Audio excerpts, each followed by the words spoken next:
So I was showing y'all some of my Bolero. Those the Bugs Bunny ones. No, the Danvers are the Bugs Bunny ones. Okay. I didn't grow any of the Danvers in the fall, but I'm gonna grow some in the spring. The Bolero was the hybrid orange one I really like. And then this one here is called Yellowstone. And now these are pretty to me. And one of the things I love the most, smells, is fresh dug carrots. They just got good smell to them. You gonna try one? Yeah.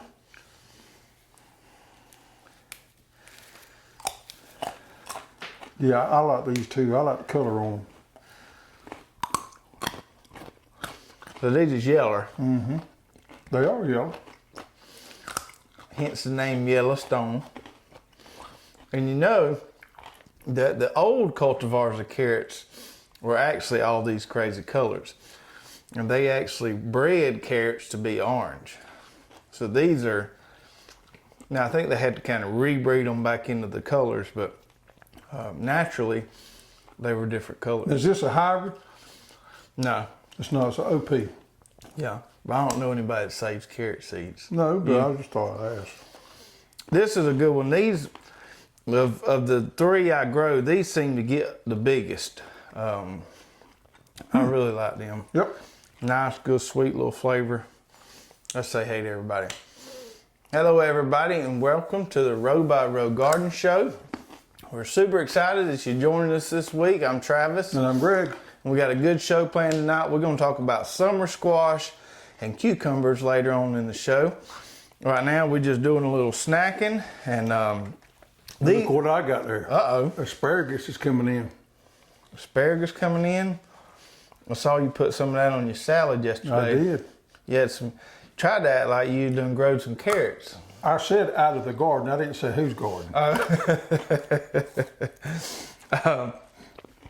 So these are our overwinter carrots that we're planting fall, and I've been meaning to do it last couple of weeks, but I've been tied up. I got to plant me another round, so I'll have some later in the summer.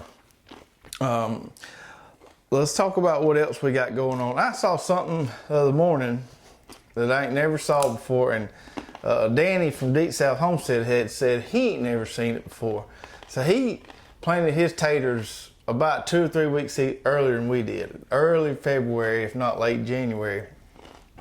And we had that cold spell come through. We didn't get it that bad here, but I think they got it pretty bad over there. It kind of weakened as it got, the front did as it got to us. Right. So they had some freezing rain and stuff, and it bit his taters good. They looked like they were up about this tall and just bit them hard. Now, in the past, I have had taters get a little frost damage and they come back, but these look pretty tore up. And he said he was talking to some of the old timers around there, and they told him to take a hoe and cut them off even with the soil and they'll grow back.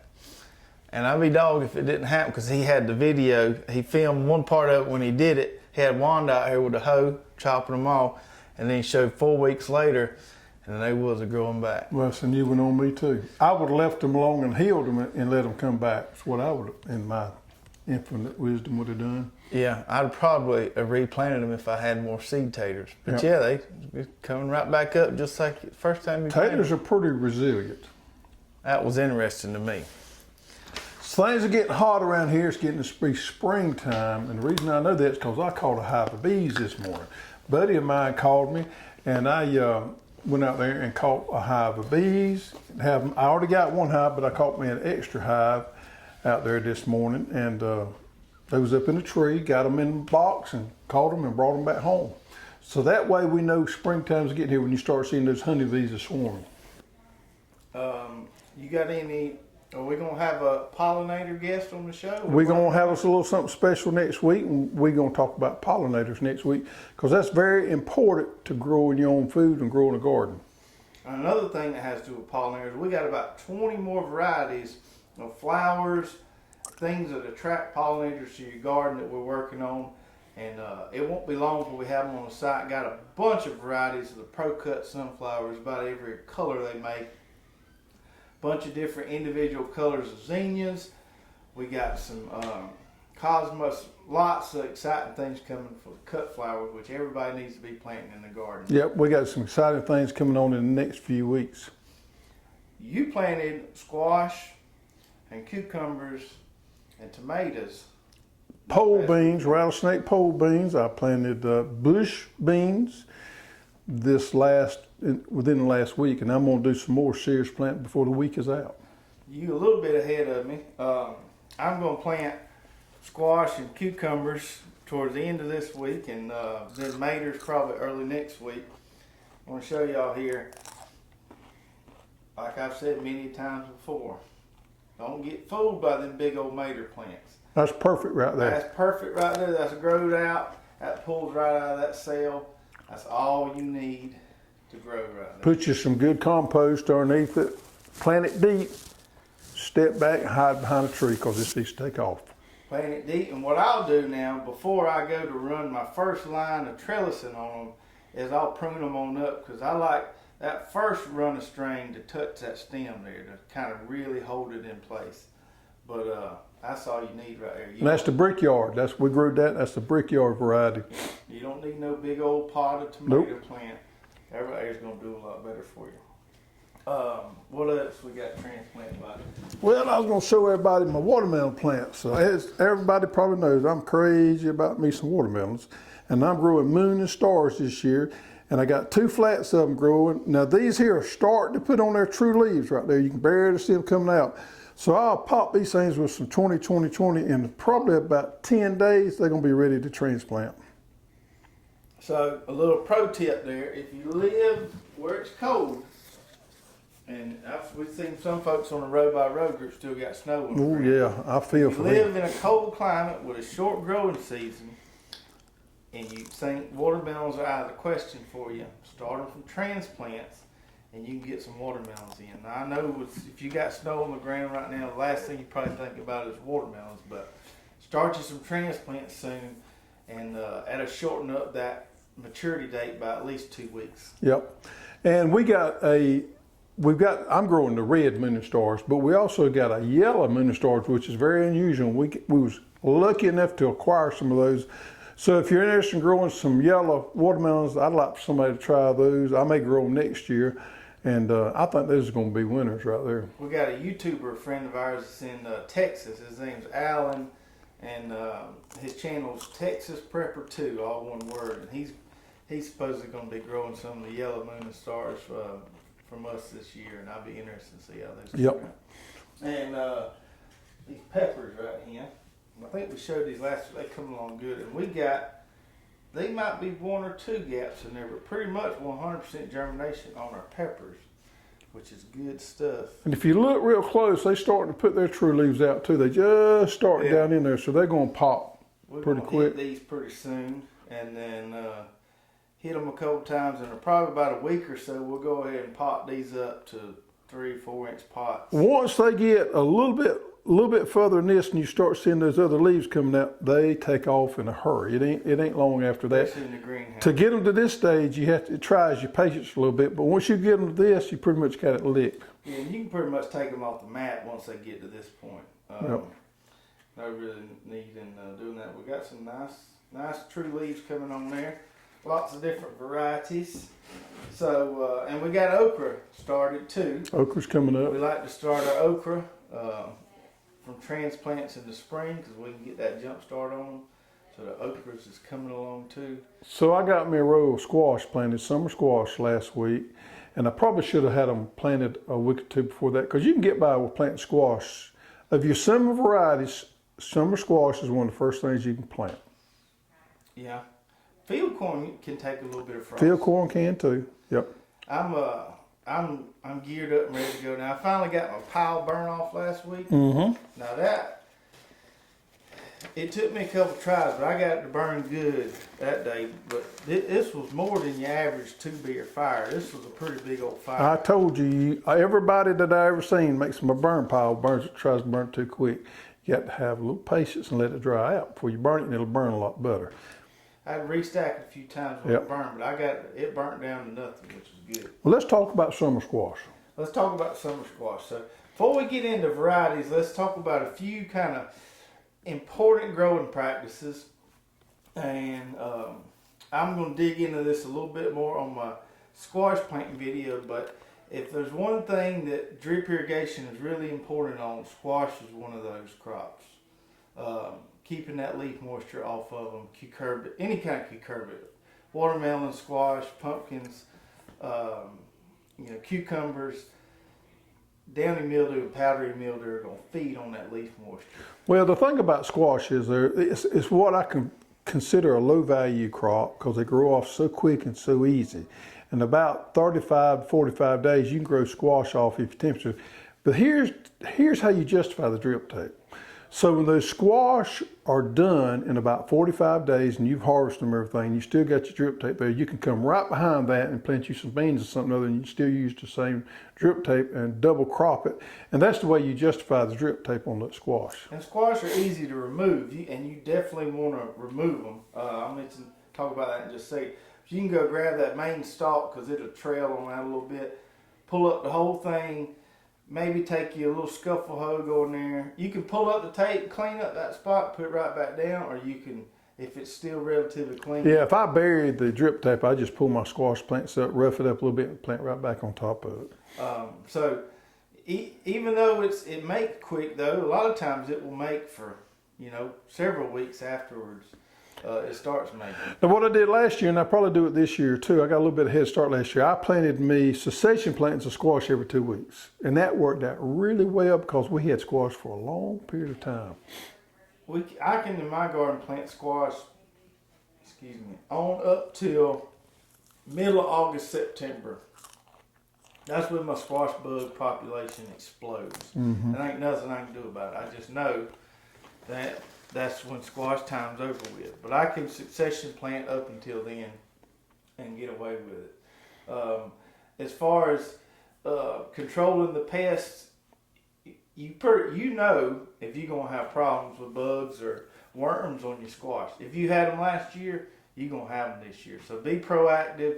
Keep you some BT on hand. If the BT, if you need something with a little more punch, you can go with some spinosad there. The spinosad kills on contact. The BT is on the plant. They eat the plant and that kills them. Yeah. On those squash bugs, you need to use that spinosad. You need to use it early on. Everybody waits too late for they start on squash bugs. You need to start early on. You need to have good rotation. Never plant your squash back in the same place you had them last time. Also, you want to use cover crops. We preach cover crops over and over again, but that helps a lot too with your insect pressure. Removing that crop debris, cleaning it up, keeping everything nice and tidy. Yeah, when those squash plants are done, get them out of there, put them in your burn pile. Don't put them in your compost pile. Put them somewhere that you can burn them or get rid of them away from the garden. Those squash bug eggs and those fungal spores will overwinter in your soil there and cause problems. Yeah, now I normally don't have issues with powder and downy mildew early on. My later crops, when it gets hotter, I seem to have more of an issue there then. And we have some products that you can use for downy and powdery mildew. Copper. If you have those days where it's humid, it's really wet, it's hot and it's humid, that's setting up ideal conditions for powder and downy mildew. Yeah, when that humidity just gets insufferable down here, you feel like you can't breathe. That's when it really starts to blow up on them plants. Varieties. And we've got some varieties here. And you can tell us which ones you plant, and I'll tell you which ones I'm going to plant. I did not plant this green tent. To be honest with you, I have never planted it. It's on my list to plant. So these two are what we call patty pan squash. We got two varieties there. Your Benny's green tent is old.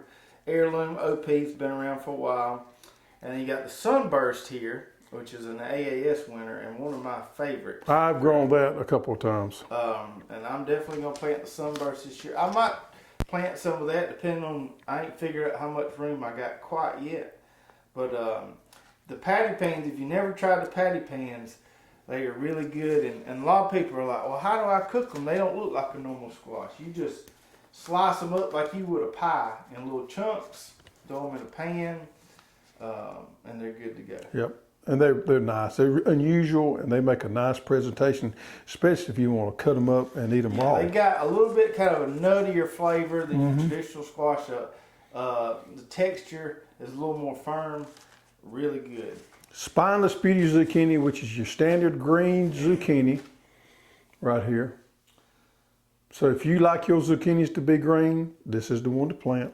That's a good productive one. And then this one right here, sure enough. Golden Delight. Now I planted some of these the other day. I got where I tend to like the golden varieties of zucchini, which is different because we think zucchinis are supposed to be green, but they come in yellow too now. And this is a great one right here to plant. Golden Delight zucchini. Yeah, I like to plant both of these. I like to plant the green and the yellow and then mix them up, makes the dish all pretty and colorful.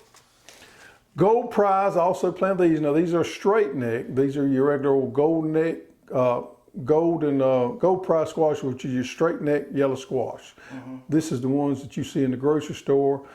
A lot of people like to grow these. That's a hybrid. Yeah, I like to grow them too, and they'll produce like crazy. Yeah, those are good, and that in my opinion, they better if you get them small like that. I don't like letting them get too big. 8-ball. I grew some of these a few years ago. These are nice to grow. 8-ball can make a really good stuffing squash if you like to do that. Stuffing squash, and I like to just cut them in half, put them right on the grill grate, and they're good. Now these 8-ball folks, these have been selling like hotcakes. We are limited on these, so if you want some of those, get them now because we're subject to run out by the end of the Yeah, if you've never grown any of these unusual squashes, definitely do it. I mean, they're easy to grow. One of the first things, if you're a beginner gardener, if you think about gardening, first thing you can grow is summer squash. Mm-hmm. They're the easiest things out there to grow, and they're quick. Now, I've been notoriously bad about always planting my squash too close together. Not in row, but between the rows. Yep. And then when they get short enough big, it's like fighting a jungle getting in there. So I think I'm gonna go to 5 foot. I've been doing 4 foot. I think I'm gonna go to 5 foot. Well, this year. Definitely. I mean, 3 foot is the nearest you ever want to think about it. It's gonna be crowded in there like that. So I'm probably. I think I planted mine on 4 foot. I think I'm gonna go to 5 just to have me a little bit of a walk Yep. in there. Last year I didn't even have nowhere to set my bucket down. It was just plants everywhere. So I think I'm gonna go there. So we talked about summer squash. We're not going to cover winter squash varieties today because winter squash, you usually want to wait a few more weeks to plant those. So that'll be a whole nother show. Now we want to talk about cucumbers. Cucumbers, and I planted my cucumbers as well. The first one, we want to talk about is National Pickling Cucumber. So that's your old heirloom OP. And that one was bred to make the size of it supposed to be perfect for fitting in a pickle jar. Yep, and we've been selling a lot of those. So the National Pickling, and then the other 2 OP ones we got the Calypso's not OP. No, the Market More, which is your OP slicer, your standard good slicer everybody goes to, and then this one right here, which I have grown before, and it's really good. This lemon cucumber. I have never grown those, but I did plant me a few this time. They're round, and they're good to eat. You just pull one of those off the vine and chomp into it. Good stuff. And then we've got our two mass producers here, and we've talked about these. Let me hold them right here while you go ahead and lay into them. So these 2 are what we call gynoecious, which means they produce all female flowers. That's the reason I'm holding the pack, letting him talk, because I can't see it. Gynoecious? You can't say that. So they make all female flowers, which is where the fruit comes from. So you're going to get a lot more production out of these 2 than you will the others. So the Calypso is the pickling variety. The Stonewall is the slicer. And the Calypso is the one I planted. So I'm going to grow 31 row or 2 panels of those and 2 panels of those. That's what I did last fall, and it turned out really well for me. I'm talking about bucket loads of cucumbers about every other day. I'm telling you, these 2 varieties there will absolutely blow your socks off at what they make. They don't make a lot of vine, but man, they will put the fruit on. You'll be out there picking and just keep finding cucumbers. Unless you want to put a world of them up, don't plant you many of them because you'll have way more than you and your neighbors can eat. as far as trellis and cucumbers, I do like to give them something to run up on. You can plant them and let them just roam in the garden, but we like to use the 16-foot long cattle panels, the galvanized cattle panels. And a little pro tip here, they'll climb up that panel, but they also gonna run out in the garden a little bit. So put your cucumber row with your panel on the edge of your garden plot. Don't put it in the middle, else it's gonna try to run all over your other plants.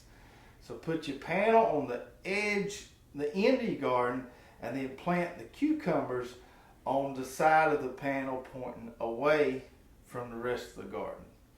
That way, you ain't gotta worry about crawling all over everything else. Another reason a lot of people trellis them, and the farmers, the commercial farmers, got where they trellis about all their cucumbers and pickles. And the reason why is because the consumer does not like the yellow belly. Right. The yellow belly is the side that lays on the ground. If you grow a cucumber on the ground, you pick it up, it's going to have a yellow belly on the bottom side of it there, which really doesn't hurt anything. But the consumer has demanded that the grocery stores does not have it anymore. So all the commercial farmers pretty much have gotten to the point where they trellis these varieties to keep from having that yellow belly. It bothers me none. I don't mind the yellow belly. And I will plant these calypsos, and I won't trellis those. Really? Mine won't trellis mine.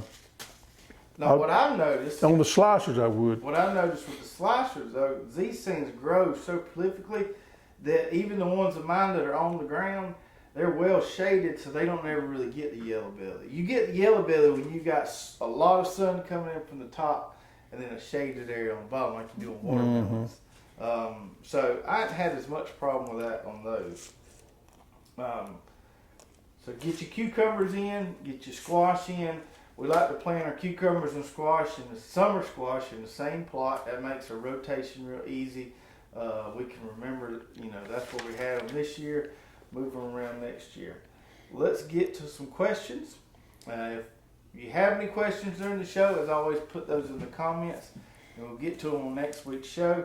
If we answer your question on tonight's show, send us an email to custserve@hosstools.com. We'll send you a nice little prize for playing the game. What we got? Well, question number 1 comes from Welch Homestead, NC, and I'm assuming that's North Carolina. That would make sense. I would like to plant a test garden this year for tomatoes. How far apart do I need to keep the OP, open pollinated varieties, from the F1, which means hybrid? So how far do they need to keep their open pollinated from their hybrid varieties to keep them cross pollinating? Well, couple clarifiers here. If you're not trying to save the seed and reproduce this variety from the plants you grow, it's not going to matter. All the fruits are going to be true pretty much to those varieties. Now, if you are trying to save the seed and you've got a variety that you've been cultivating year over year, there is the possibility of some cross-pollination. Tomatoes are self-pollinating, but that doesn't mean that you can't have some natural cross-pollination from just a bee feeding on one flower and surreptitiously going to another flower to another variety.